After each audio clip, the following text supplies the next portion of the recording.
Hoje tivemos um momento diferente no Jornal da Manhã. O ex-presidente do Tribunal de Justiça de São Paulo, desembargador Ivan Sartori, ligou por livre e espontânea vontade para a Jovem Pan e, ao vivo, disse que queria comentar uma fala minha dita 3 semanas atrás, no episódio quando ele inocentou todos que tinham sido condenados num determinado processo sobre o massacre do Carandiru, ocorrido em outubro de 1992. Ele, logo ao falar, começou a ter uma linguagem agressiva, me atacando, chamando de laranja, covarde, vila de tal, que é um tipo de linguagem antigamente usada pela polícia. Evidentemente eu não dei um passo atrás, não me ajoelhei, porque eu vivo numa república. República, todos são iguais perante a lei, não há privilégios. Ele e eu temos o mesmo direito, e não é porque ele é desembargador do Tribunal de Justiça que eu tenho medo, né? Não tenho medo nenhum, nem dele, nem de ninguém, e não quero também que ninguém tenha medo de mim. Nós estamos num país democrático. O problema é que a justiça brasileira, alguns dentro da justiça brasileira,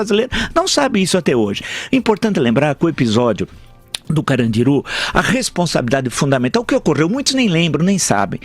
Fundamental, nós sabemos que o Estado tem o monopólio da força e que deve ter o uso legítimo da força em momentos, por exemplo, como aquele, tão graves, em que o maior presídio de São Paulo, à época, que não existe mais, na estação Carandiru do metrô, na Avenida Cruzeiro do Sul, houve uma rebelião. Bem, não era a primeira, já tinha ocorrido outras. Vale lembrar que o Carandiru, quando foi criado, né, nos anos 30, era um presídio modelo, tal. Eu já até citei o episódio quando Stefan Zweig veio a São Paulo e foi visitar o presídio modelo do Carandiru. Acabou ao longo do tempo, tendo a superlotação e aquelas condições terríveis que até hoje existem nos presídios brasileiros. E lá ocorreu essa rebelião.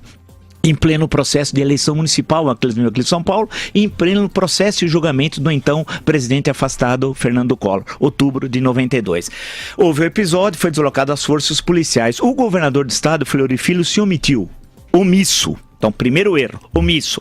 Quem tem autoridade é o governo do estado. É essa hora que a gente vê quem é quem, né? Deveria ter ido lá e tomado as providências. Não, se omitiu. O secretário de Segurança, Pedro Franco de Campos, idem, lavou as mãos. Falou para quem comandava a operação, o coronel Biratã, resolva aí, lavou as mãos. E aí houve uma invasão absolutamente sem que manda os ditames básicos numa situação de tensão como era aquela. Quer usar a tropa de choque, saber como utilizar, nada.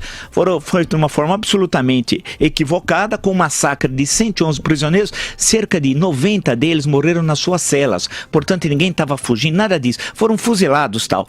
Ninguém tem o direito a pena de morte não existe no Brasil. Você não pode, em certo momento, como aquele grave, transferir a um policial o direito de quem deve viver ou quem não deve morrer. Isso não significa ser conivente com a bandidagem, com a violência, com a insegurança que tem em São Paulo. São duas coisas radicalmente distintas. Cabe à polícia usar, sim, a força no interior da lei e proteger a população. Para isso, ela recebeu uma delegação do Estado. Isso é essencial. Isso é uma coisa.